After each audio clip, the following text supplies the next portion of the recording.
খবরদার কেউ একা একা ইফতারি করবেন না। একা ইফতারি করেন নাকি আপনারা? আল্লাহর হাবিব সাল্লাল্লাহু আলাইহি ওয়াসাল্লাম বললেন, কেউ যদি কাউকে ইফতারি খাওয়ায়, যিনি খাওয়ালো উনি রোজা রেখে যেই সওয়াব, খাওয়ানোর কারণে ওই সওয়াব। সাহাবারা বললেন, ইয়া রাসূলুল্লাহ, ইফতারি খাওয়ানোর মতো পয়সা তো আমাদের নাই। আল্লাহর হাবিব সাল্লাল্লাহু আলাইহি ওয়াসাল্লাম বললেন, ওয়ালাউ বিশারবাতি মা, যদি এক ঢোক পানি দিয়েও ইফতারি খাওয়া তবেও এই সওয়াব পাওয়া যাবে। ওয়ালাউ বিআযকা চিলাবান, এক ঢোক দুধ দিয়ে খাওয়ালো। ওয়ালাউ বিতামরা, একটা খেজুর দিয়ে ইফতারি করালো, এই সব সুবহানাল্লাহ পড়েন।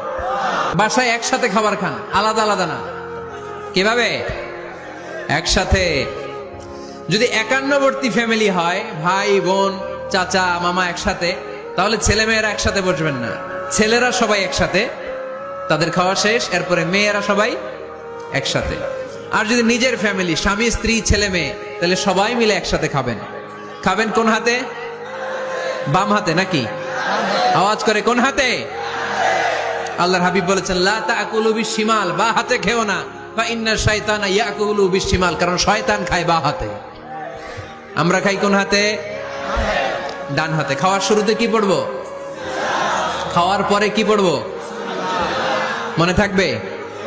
বাচ্চারা উল্টা কাজ করতে পছন্দ করে বেশি। দেখবেন বাচ্চারা ডাইন পায়ের জুতা পরে বাম পায়ে, বাম পায়েরটা পরে। আমার মেয়ে সব সময় এটা করবে। আমি জুতা পরাই দিলে ঠিক, নিজে পড়লে বাম পায়েরটা দেয় ডান পায়ে, ডান পায়েরটা দেয় বাম পায়ে, আর গ্লাস ধরবে বাঁ হাতে, যতক্ষণ আমি না ঠিক করে দিব। এবং বিসমিল্লাহ বলতে ওরা ভুলে যায়। বারবার স্মরণ করিয়ে দিবেন, বারবার বারবার। এখন ওর মস্তিষ্ক নরম আর উর্বর, ভেরি ফার্টাইল ওদের মস্তিষ্ক। যেইটাই ঢুকাবেন, এখন সফটওয়্যার হিসেবে যেটা ইনস্টল করবেন ওটা আজীবন থাকবে। চিল্লায় বলেন ঠিক কিনা?